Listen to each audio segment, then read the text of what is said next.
a Abel.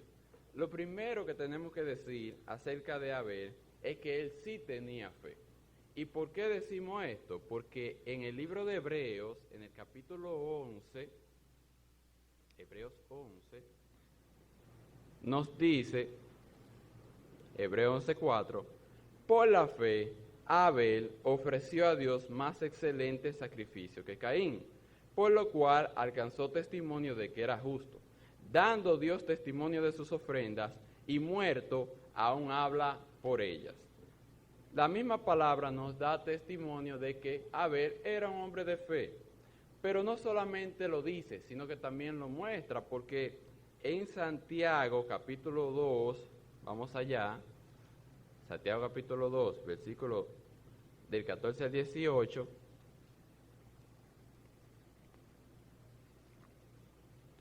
dice de la manera siguiente: hermanos míos, ¿de qué aprovechará si alguno dice que tiene fe y no tiene obras? ¿Podrá la fe salvarle? Y si un hermano o una hermana están desnudos y tienen necesidad del mantenimiento de cada día, y alguno de vosotros le dice, id en paz, calentaos y saciaos, pero no les dais las cosas que son necesarias para el cuerpo, ¿de qué aprovecha? Así también la fe, si no tiene obras, es muerta en sí misma. Pero alguno dirá, tú tienes fe y yo tengo obras.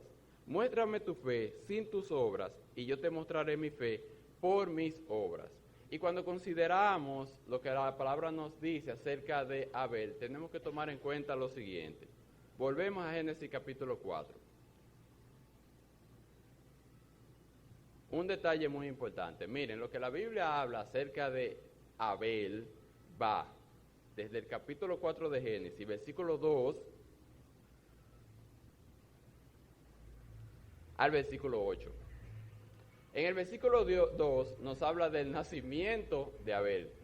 Y en el versículo 8 nos habla de la muerte de Abel. Ahí solamente hay 7 versículos. Si le quitamos los dos, el primero y el último, nada más quedan 5 versículos. O sea que de su vida, lo único que nos muestra aquí es cuando Abel va y presenta ofrenda delante de Dios. Lo cual nos habla de una vida consagrada a Dios. Abel verdaderamente buscaba glorificar el nombre de Dios. Y la tercera razón por la cual decimos que Abel era un hombre de Dios es por lo que dice el versículo 4. Porque dice, y Abel trajo también de los primogénitos de sus ovejas, de lo más gordo de ellas, y miró Jehová con agrado a Abel y su ofrenda. El Señor se agradó de la ofrenda de Abel. Y nosotros sabemos que en Hebreos capítulo 11, versículo 1, versículo 6, hay un principio bíblico que yo creo que todos nosotros sabemos y me gustaría que todos lo leamos al mismo tiempo. Hebreos 11:6 a la cuenta de 3, que dice 1, 2 y 3. Pero sin fe es imposible agradar a Dios, porque es necesario que el que se acerca a Dios crea que le hay y que es galardonador de los que le buscan. Por lo tanto, como la ofrenda de Abel a Dios le agradó, tenemos que decir que Abel era un hombre de fe. ¿Y qué trajo esa fe a la vida de Abel? ¿Qué resultado dio? 2 cosas: obediencia y gratitud. Obediencia porque fue a presentar la ofrenda correcta delante de Dios, porque si él va a presentar ofrenda delante de Dios es porque le conoce, y fue y le llevó el tipo de ofrenda que le agradaba. Y gratitud porque cuando volvemos a Génesis capítulo 4 hay un detalle muy importante que menciona la porción.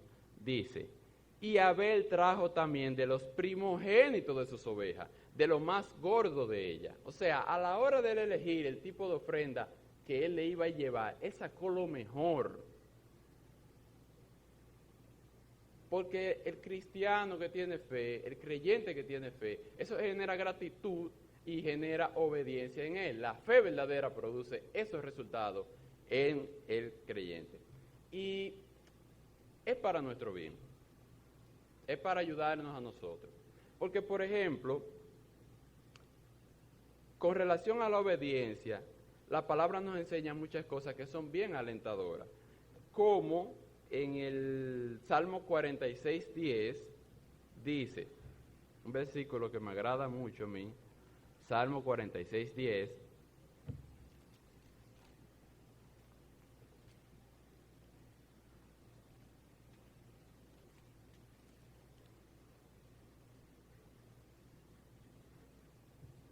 dice lo siguiente: estad quieto y conoced que yo soy Dios. Seré exaltado entre las naciones, enaltecido seré en la tierra. Este versículo es para nosotros un aliento. Estad quieto y conoced que yo soy Dios. Y tenemos que tenerlo presente porque estamos viviendo tiempos muy difíciles. Uno prende la televisión y solamente son malas noticias. Es muy extraño que haya una buena noticia. Y eso nos va afectando, nos va estresando, nos va cansando. Y uno se desanima a veces. Pero tenemos que recordar, estar quieto y conocer que yo soy Dios. Estamos en la mano de Dios y Dios todo lo puede. Dios en su palabra nos dice a nosotros que descansemos en Él. Y sigue la misma idea en el Salmo 91:1, un poco más adelante, que dice: el que habita el abrigo del Altísimo morará bajo la sombra del Omnipotente. Estamos en la mano del que todo lo puede. Yo no sé a ustedes, pero a mí este tipo de versículos me trae paz, me trae descanso. Recordando que sin importar cómo el mundo esté, que en Ucrania hay una guerra con Rusia, bueno, pero Dios tiene el control de todas las cosas y Él tiene cuidado de todos nosotros. Y la idea continúa en el Salmo 34:7, que dice: el ángel de Jehová acampa alrededor de los que le temen y los defiende. Entonces tenemos que pedirle a Dios que nos ayude a fortalecer nuestra fe para que podamos tener obediencia. Obediencia para descansar en el Señor, para tener aliento en Él, para tener esperanza en Él. Pero también obediencia para cumplir los mandatos de Dios, que son varios, como por ejemplo en Marcos capítulo 16:15, Marcos 16:15, dice: y les dijo, id por todo el mundo y predicad el Evangelio a toda criatura. Todo el creyente está llamado a predicar el Evangelio. Todos y cada uno de nosotros tenemos que predicar el Evangelio. El Evangelio que algún día nosotros escuchamos y el cual creímos. El mensaje de Dios de salvación. Y por el cual hoy tenemos salvación y vida eterna porque hemos creído en Cristo Jesús. Entonces, así mismo, como nosotros hemos tenido esa gran bendición de haber creído en el Evangelio, tenemos que predicarlo a los demás. Obediencia a la palabra de Dios. Pero no solamente esto, sino también en 1 Tesalonicenses capítulo 5, versículos de 16 al 23, hay un listado de mandatos bíblicos. 1 Tesalonicenses 5,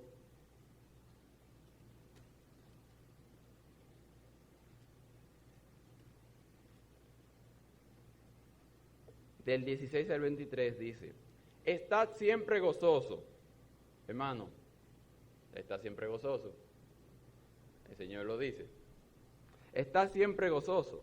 Orad sin cesar. Dad gracias en todo, porque esta es la voluntad de Dios para con vosotros en Cristo Jesús. No apaguéis al Espíritu. No menospreciéis las profecías. Examinadlo todo. Retened lo bueno. Absteneos de toda especie de mal. Y el mismo Dios de paz os santifique por completo, y todo vuestro ser, espíritu, alma y cuerpo, sea guardado irreprensible para la venida de nuestro Señor Jesucristo. Debemos de ser obedientes a la palabra de Dios. Tenemos la obediencia, pero también tenemos la gratitud. Y creo que la gratitud es un tema que es fácil de explicar, porque han sido tantas las bendiciones que Dios nos ha dado a nosotros, que tenemos que darle gracias. ¿Quiénes de ustedes tienen vida eterna aquí? ¿Quiénes de ustedes El Señor ha perdonado todos sus pecados. ¿De quiénes de ustedes Dios ha escrito su nombre en el libro de la vida? Tenemos muchas razones para dar gracias. Juan 3:16, porque de tal manera amó Dios al mundo, que ha dado a su Hijo unigénito, para que todo aquel que en él cree no se pierda, mas tenga vida eterna. Tenemos vida eterna en Cristo Jesús, hay que darle gracias a Dios por eso. Hechos capítulo 3, versículo 19, nos dice la palabra de Dios: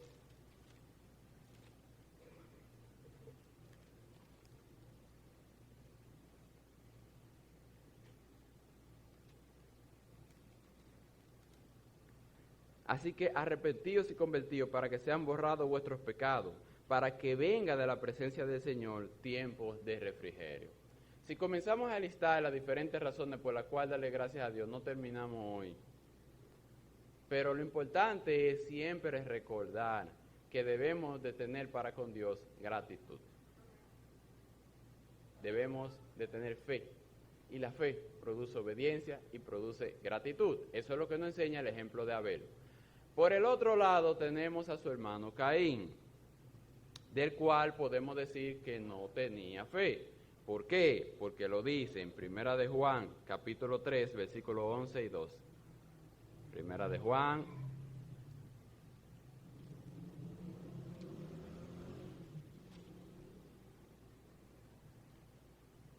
tres, 11 y 12, dice así: porque este es el mensaje que habéis oído desde el principio, que nos amemos unos a otros, no como Caín, que era del maligno, y mató a su hermano. ¿Y por qué causa le mató? Porque sus obras eran malas y las de sus hermanos justas. Caín no muestra fe por ningún lado. Y lo que aprendemos de Caín es que cuando actuamos sin fe, lo que podemos producir es pecado sobre pecado, sobre pecado, sobre pecado, sobre pecado. Porque su ejemplo nos los enseña. Para eso vamos a volver a Génesis, capítulo 4. No se canse, hermano, vamos a leer lo mismo, pero sacando diferentes enseñanzas. Génesis capítulo 4. Dice de la manera siguiente: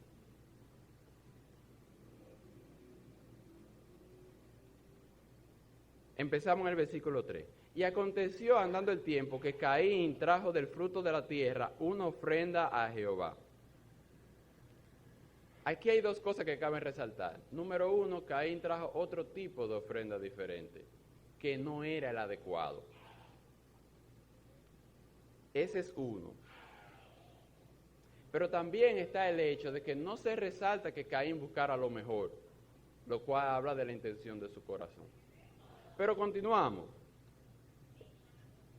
Versículo 4. Y Abel trajo también de los primogénitos de sus ovejas, de lo más gordo de ellas, y miró Jehová con agrado a Abel y a su ofrenda, pero no miró con agrado a Caín y a la ofrenda suya. Y se ensañó Caín en gran manera y decayó su semblante.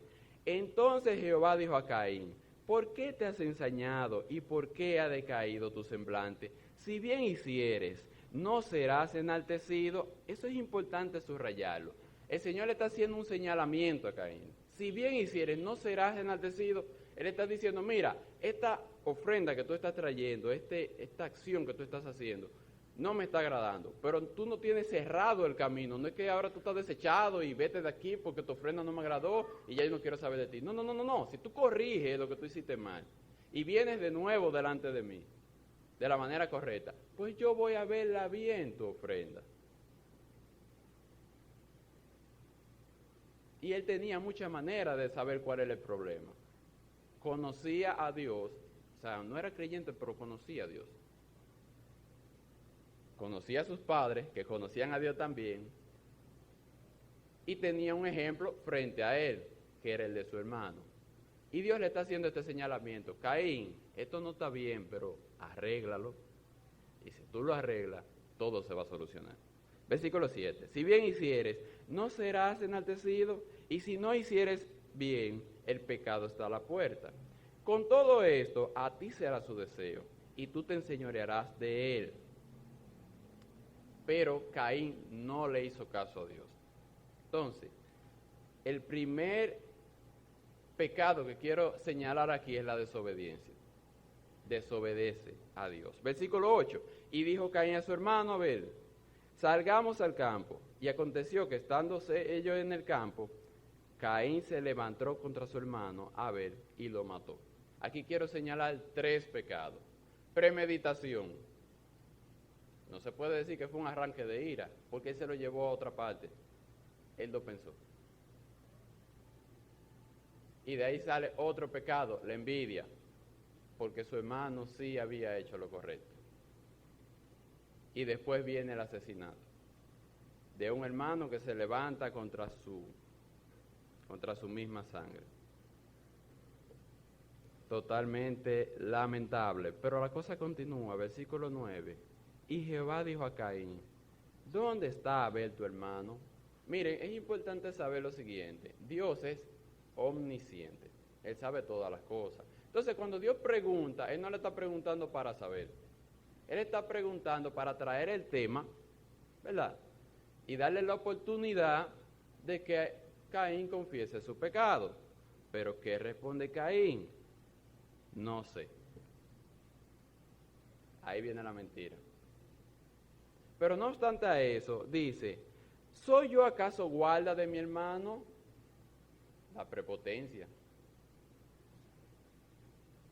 ¿Qué respuesta es esa? Al Dios que da la vida.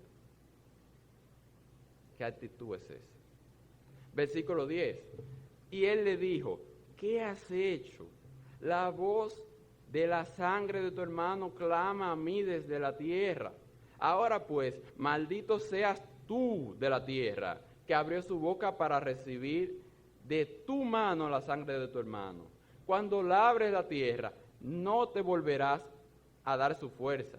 Errante y extranjero serás en la tierra. Y dijo Caín a Jehová: grande es mi castigo para ser soportado. He aquí, me echas hoy de la tierra, y de tu presencia me esconderé, y seré errante y extranjero en la tierra, y sucederá que cualquiera que me hallare, me matará. Y le respondió Jehová: ciertamente, cualquiera que matare a Caín, 7 veces será castigado. Entonces Jehová puso señal en Caín para que no lo matase cualquiera que le hallara. Salió pues Caín de delante de Jehová y habitó en la tierra de Nod, al oriente de Edén. Al final de todo esto, Caín nunca se arrepintió. Nunca mostró remordimiento, no vino delante de Dios confesando su pecado. Él no dijo: mira, realmente yo lo he hecho mal. Caín se fue. Y eso también nos enseña una lección a nosotros, porque pudiéramos estar tentados a decir: ah, sí, eso era Caín, que era del maligno. Eso es Caín, que era un pecador malísimo. Pero vaya usted sabiendo que el pecado que tenía Caín era el mismo pecado que tenemos nosotros.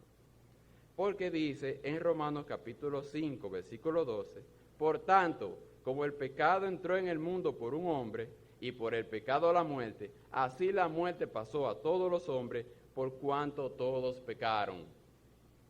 O sea que nosotros no estamos exentos a que eso no pueda pasar a nosotros. Claro, la salvación no se pierde, pero quiero decir, caer en una vida de constante pecado y de alejamiento de Dios es algo que le puede pasar a cualquiera. Entonces es una advertencia para nosotros. Este primer caso nos enseña que el hombre de fe, el hombre que verdaderamente busca glorificar el nombre de Dios, es un hombre obediente y agradecido, porque tiene en su cabeza lo que Dios ha hecho por él. Pero el hombre sin fe es un hombre que todo lo que hace es pecado. Que el Señor nos ayude a nosotros a ser hombres de fe y a cuidarnos nosotros mismos de nuestro pecado. Ese es el primer caso que vamos a considerar en el día de hoy. Pasamos al segundo, que es el de Moisés y Faraón. Y para esto vamos a ir a Éxodo capítulo 5, versículo del 1 al 8. Éxodo 5, del 1 al 8.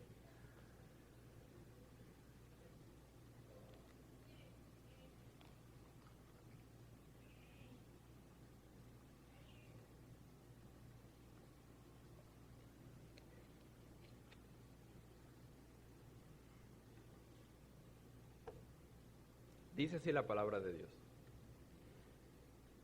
Después Moisés y Aarón entraron a la presencia de Faraón y le dijeron: Jehová, el Dios de Israel, dice así: deja ir a mi pueblo a celebrarme fiesta en el desierto. Y Faraón respondió: ¿quién es Jehová para que yo oiga su voz y deje ir a Israel? Yo no conozco a Jehová, ni tampoco dejaré ir a Israel. Y ellos dijeron: el Dios de los hebreos nos ha encontrado. Iremos pues ahora camino de 3 días por el desierto y ofreceremos sacrificio a Jehová nuestro Dios, para que no venga sobre nosotros con peste o con espada. Entonces el rey de Egipto les dijo: Moisés y Aarón, ¿por qué hacéis cesar el pueblo de su trabajo? Volveos a vuestra tarea.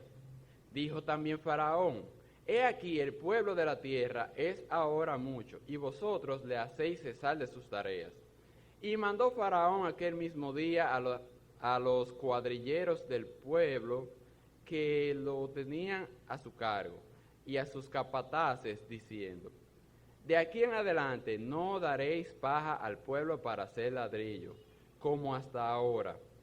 Vayan ellos y recojan por sí mismos la paja, y les impondréis la misma tarea de ladrillos que hacían antes, y no les disminuiréis nada, porque están ociosos. Por eso levantan la voz diciendo: vamos y ofrezcamos sacrificio a nuestro Dios. Aquí encontramos el caso de Moisés y Aarón, que se presentan delante de Faraón a liberar al pueblo por mandato de Dios. Y lo único que quiero señalar con relación a Faraón es que Faraón veía todo como pérdida. Todo lo que era palabra de Dios lo veía como pérdida. Y Moisés todo lo que era palabra de Dios lo veía como ganancia. Ahora, yo sé que uno pensará, pues es lógico que Faraón lo vea como pérdida, porque si él tiene un pueblo esclavo que le está trabajando gratis y ese pueblo le dice: déjalo ir libre, pues él dirá: pero entonces ¿quién va a hacer el trabajo de ellos cuando se vaya? Y obviamente Moisés va a ver todo esto como ganancia, el mandato de Dios como ganancia, porque ese es su pueblo. Ahí está mi familia, yo quiero que ellos sean libres. Pero déjenme decirles una cosa, miren, independientemente de cómo humanamente se pueda ver el mandato de Dios, la palabra de Dios es palabra de Dios. Y siempre es buena. Siempre. Siempre. No importa cómo lo veamos. A veces aparecerán versículos que a nosotros nos parecerán muy agradables, como por ejemplo en Hebreos capítulo 10, versículo 25, que dice: no dejando de congregarnos como algunos tienen por costumbre. Y ahí nos ponemos contentos y decimos: qué bueno ir a la iglesia, yo ahí voy a ver a mi hermano, que tengo mucho que no lo veo, que puedo compartir con él, que compartimos la misma fe y nos abrazamos y nos queremos, y eso está muy bien. Pero déjenme decirles que lo que está bien no es que nos guste hacerlo, sino que es palabra de Dios. Por el caso contrario, aparecerán mandatos que son bien difíciles, como por ejemplo, en Mateo capítulo 5, versículo 4 dice: amad a vuestros enemigos. Y yo nunca he visto a nadie diciendo: qué bueno que ahí viene mi enemigo, ese que me murmura, ay, qué bueno que él llegó, gloria a Dios. Yo nunca he visto eso. Pero sigue estando bien y sigue siendo bueno. ¿Ustedes saben por qué? Porque es palabra de Dios. Entonces, independientemente de que Faraón fuera rey de Egipto, no se puede justificar lo que él quiere hacer. Faraón está mirando las cosas del mundo. Él está mirando las cosas de la tierra. Él está mirando su reino, su ganancia, su beneficio. Y por eso las cosas de Dios él está viendo como pérdida. Y yo creo que eso también es una advertencia para nosotros, porque a veces nosotros podemos llegar a ser así. A veces podemos llegar a decir: bueno, yo voy 5 veces a la iglesia, si esta semana yo voy 4 de 5 está bien, es una buena nota, es un 80. Bueno, si el domingo ya yo fui a la mañana, ¿por qué yo voy a la noche? ¿Por qué yo fui domingo? Yo no sé si ustedes saben, pero muy comúnmente cuando necesitamos recortar algo, lo que primero recortamos son las cosas de Dios. Necesito estudiar, no voy para la iglesia. Necesito trabajar, no voy para la iglesia. Pero es muy raro que pase lo contrario. tengo que estudiar, pero voy para la iglesia de todas formas, porque es prioritario. Entonces tenemos que tener mucho cuidado si nos estamos enfriando, si nuestra fe está bajando. ¿Cómo estamos viendo las cosas de Dios? Si le estamos dando el valor que verdaderamente ella se merece. Es algo digno de sentarse a pensar. Eso aprendemos en el caso de Faraón.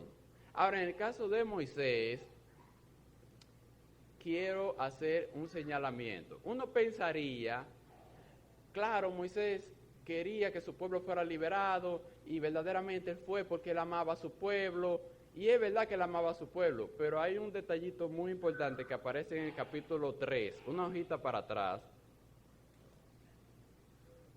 Éxodo capítulo 3, versículo 9, dice de la manera siguiente. Esto es cuando Dios manda a Moisés. Está la porción de la zarza ardiente que no se consumía.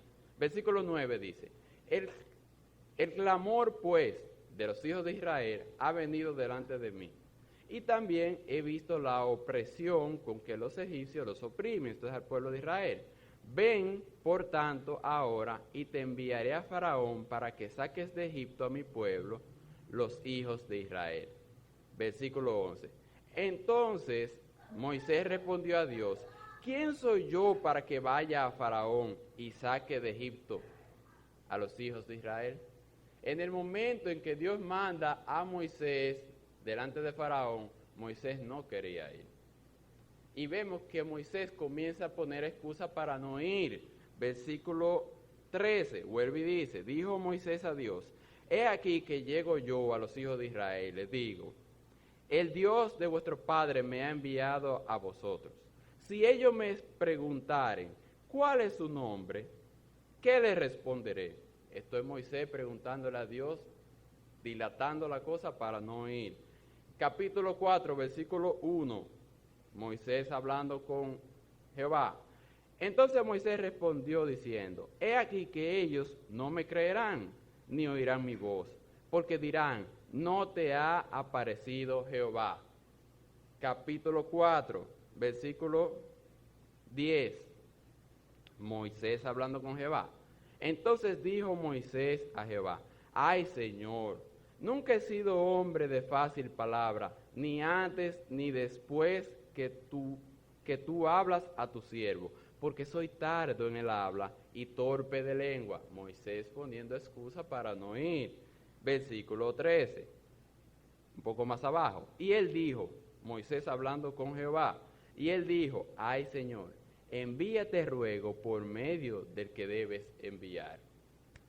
Al final, Moisés va, pero va porque Dios lo manda. Va verdaderamente por fe. Y si uno se pone a pensar, yo estaba meditando sobre esto, y en realidad Moisés sí tenía una buena razón para no ir. Lo que pasaba era que cuando en ese tiempo tú ibas delante de un rey y le decías, rey, mira, libérame a esa gente, que son mi pueblo, te mataban. Ahí no había huelga, ni derechos humanos, ni nada. Te mataban y la vida seguía exactamente igual. Entonces, cualquiera temería ir delante de Faraón a decirle, Faraón, libera al pueblo.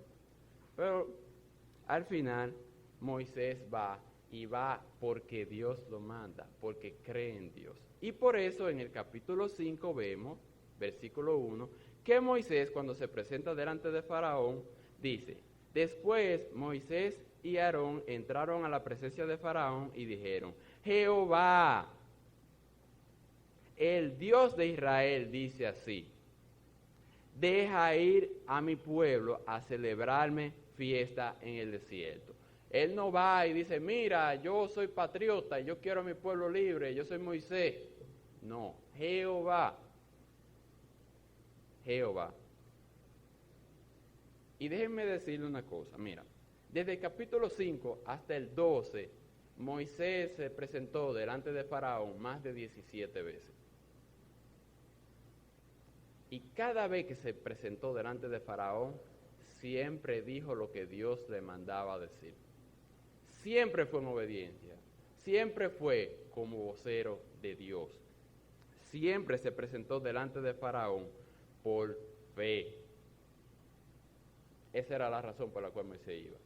Y Moisés mostró su fe en Dios, no solamente delante de Faraón, sino también delante del pueblo de Israel, porque cuando el pueblo de Israel andaba en el desierto y el pueblo comenzaba a pecar y se desviaba del camino, Moisés no decía, sí, vamos toditos a pecar porque somos todos israelitas.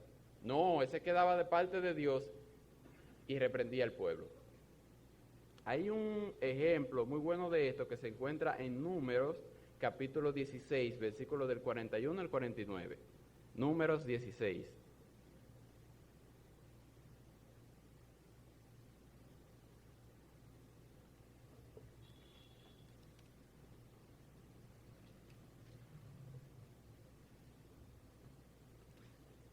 Dice así la palabra de Dios. El día siguiente, número 16, 41. El día siguiente, toda la congregación de los hijos de Israel murmuró contra Moisés y Aarón, diciendo, vosotros habéis dado muerte al pueblo de Jehová. Y aconteció que cuando se juntó la congregación contra Moisés y Aarón, miraron hacia el tabernáculo de reunión, y aquí la nube lo había cubierto, y apareció la gloria de Jehová.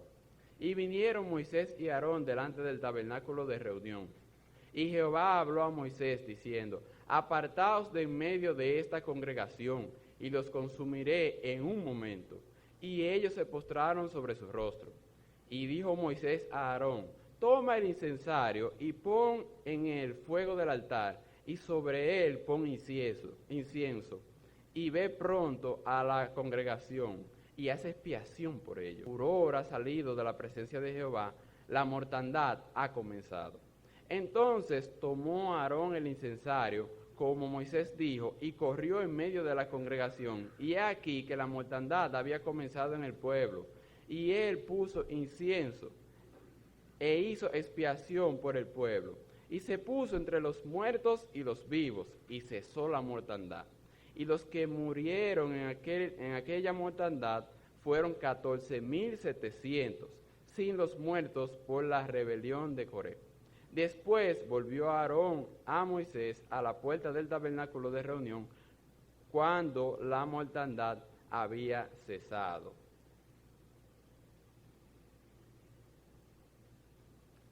Aquí nosotros tenemos una muestra de cuando Moisés está con Aarón, el pueblo se rebela, viene el pecado, viene la mortandad, y en lugar de Moisés decir, sí, verdaderamente ellos se lo merecen, o de levantarse en contra de su pueblo, lo que vemos es misericordia.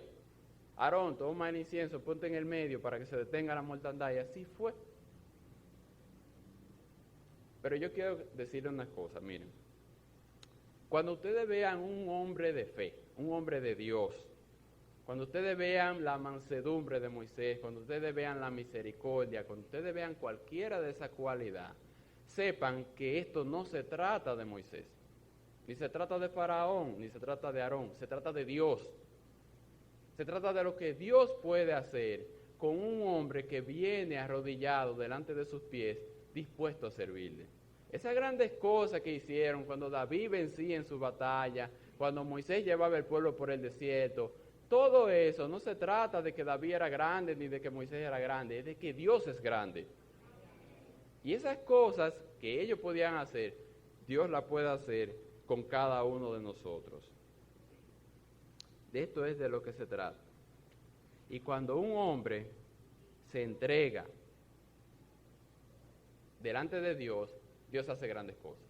Por eso tenemos este ejemplo que estamos considerando el día de hoy, el de Moisés, y vamos a Hebreos capítulo 11, versículos del 24 al 29, a ver qué nos dice la palabra de Dios. Hebreos 11, del 24 al 29, con relación a Moisés, dice, por la fe, Moisés, hecho ya grande, rehusó llamarse hijo de la hija de Faraón, escogiendo antes ser maltratado con el pueblo de Dios que gozar de los deleites temporales del pecado, teniendo por mayores riquezas el vituperio de Cristo que los tesoros de los egipcios, porque tenía puesta la mirada en el galardón. Por la fe, dejó a Egipto, no temiendo la ira del rey, porque se sostuvo como viendo al invisible, por lo cual se celebró la Pascua y la aspersión de la sangre, para que el que destruía a los primogénitos no les tocase a ellos. Por la fe pasaron el mar rojo como por tierra seca, e intentando los egipcios hacer lo mismo, fueron ahogados. Este es el segundo caso que vamos a ver en el día de hoy. Faraón y Moisés.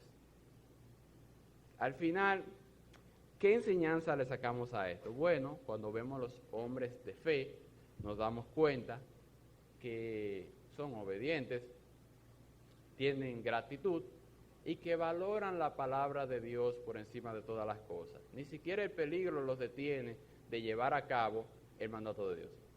Y cuando consideramos el hombre sin fe, nos damos cuenta que solamente produce pecado y que menosprecia las cosas de Dios, que tiene los ojos puestos en las cosas terrenales.